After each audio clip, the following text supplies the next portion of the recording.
Hi guys, look, I have a plain background tonight. Just trying something different. So you can just see me and not my uh my china cabinet or the old glass block window in the back in the back of me. So, how is everybody? Great. I'm fantastic, by the way. Tonight is February the 4th.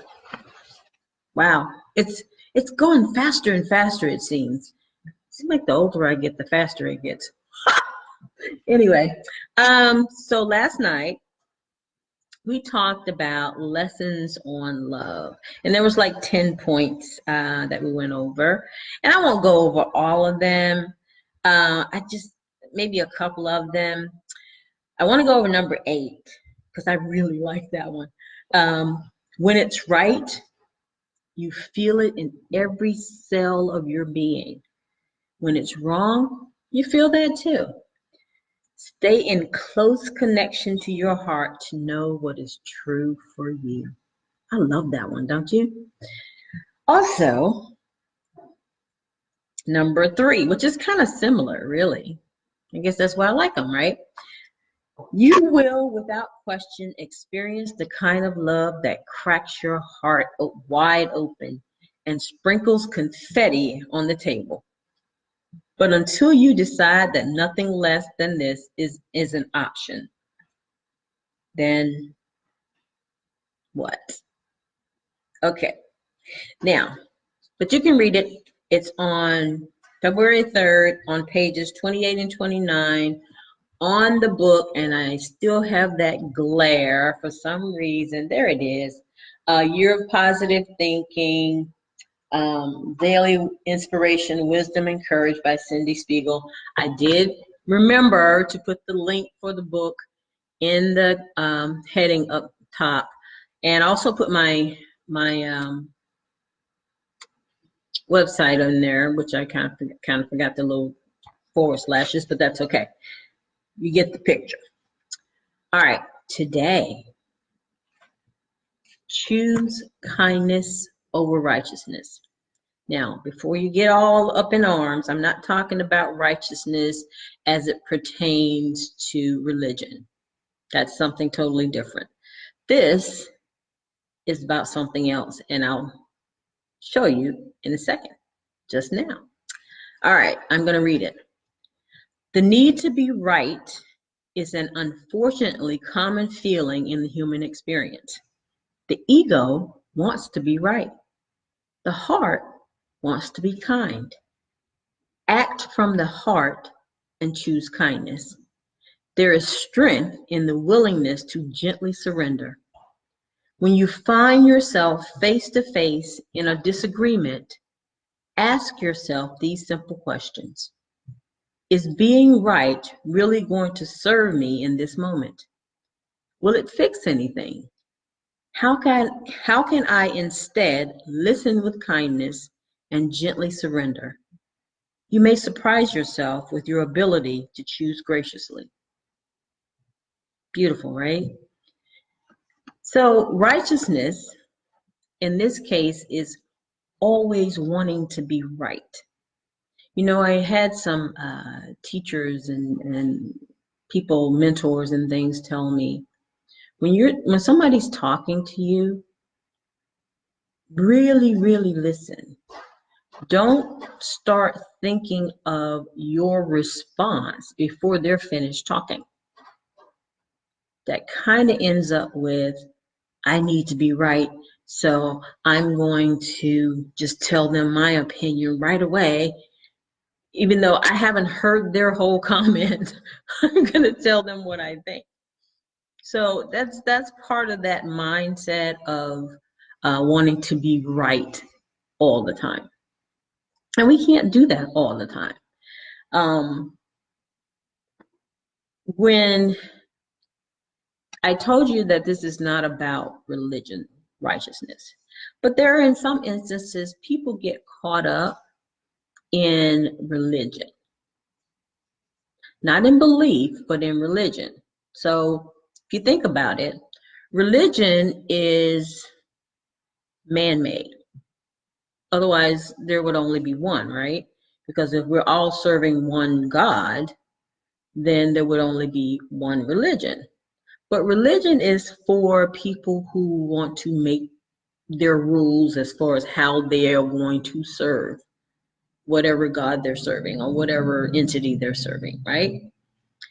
So some people get so caught up in being in their religion that they forget to be kind.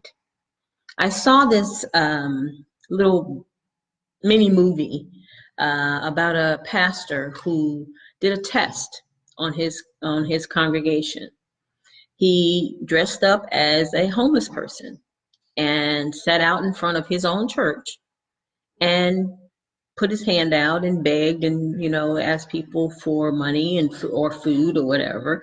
And they were going in the church. People went around him, took the long way around and went into the other entrance to get just to not be near this guy or not give him any money or any food or anything or not help him at all. Now, these were people who were claiming to be religious or church-going people or whatever. And turns out nobody helped him. So when his assistant, who was in on it, saw him coming down the aisle as the homeless person, and everybody's kind of leaning over, away from him as if, oh my God, I don't want to touch him. And he went right up to the pulpit. And his assistant turned the mic on, and then he started taking off the layers because of course he had on regular clothes underneath.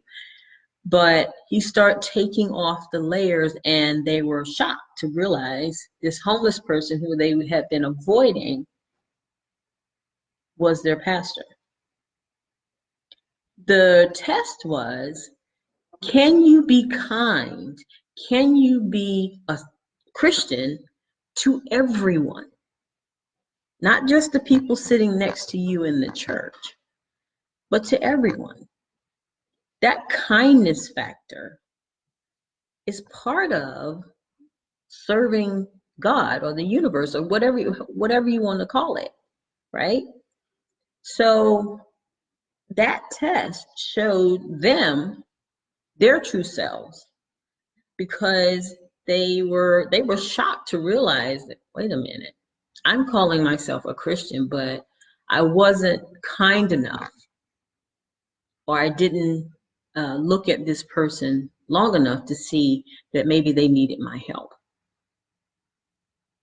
And a lot of us do that. We'll walk past a homeless person and avert our eyes away because we don't want them to think, oh, I don't have any money, or I have money and I don't want to give it to you or whatever. And, I'm guilty of it. I'm pretty sure a lot of other people are guilty of it.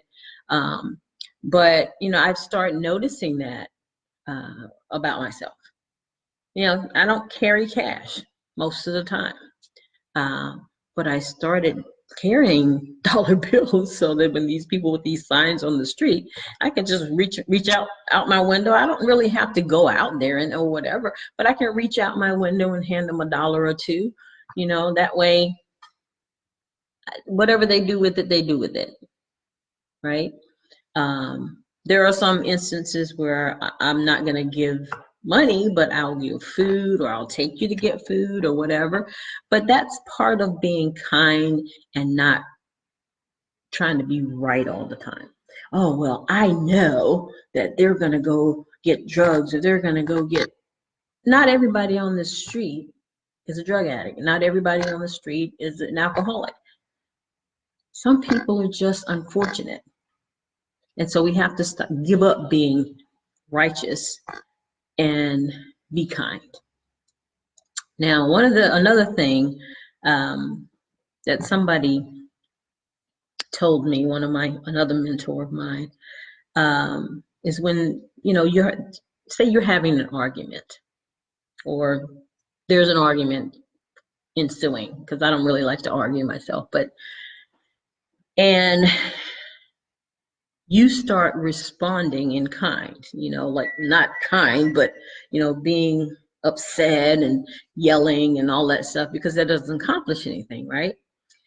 But if you think about it, he said, when that starts to happen, stop and say, wait.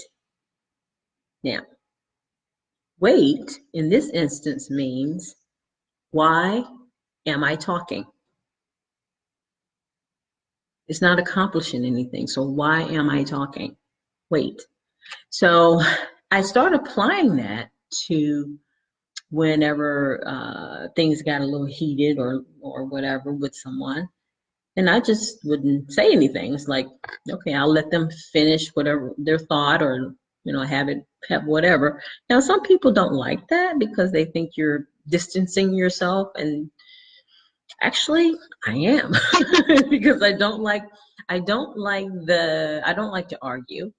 There's no point in it, because yelling, you don't hear each other, right? There's no kindness in there, because everybody's having that same upset feeling. And so you don't want to live in that. You want to live in peace, or at least try to. So, my thing is just either get quiet or walk away. And then when everybody's calm again, then you can come back and discuss, versus everybody yelling, because what have you accomplished, right?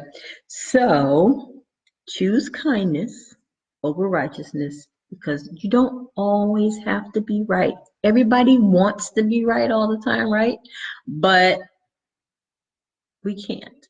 You're not right all the time. And sometimes you just have to stop and listen to what the other person is saying. And you might find that you learn something. I do. I learn something new every day. And I was listening to a young lady. She's in her 20s now. I'm almost 60. So, most of the time, yes, us older people will say, oh, somebody in their 20s can't tell me anything. But this young woman is very wise. And I really enjoy her conversations, her presentations. And I learn something from her every time I hear her speak. And isn't that wonderful, though, that every time you hear somebody talk, or every time you really, really listen, you learn something? It's a great thing. It's a great feeling. So again, choose kindness over righteousness. You'll be much happier, I promise. Okay, so that's my take on it. Please leave me some comments. I haven't seen any yet, but, well, I'm sorry. Take that back. Jason, who visited me a couple of nights ago, left some wonderful comments in the comment section. So you're watching. Leave me some comments or your take on what's going on. If you want to buy this book, go ahead and buy it and follow along with me, and just read it and see what you think and let me know. Okay? Thank you for joining. I will be back tomorrow at 7. Same time, same station. Wish you peace. I wish you love. Love you guys. Have a nice evening. Bye-bye.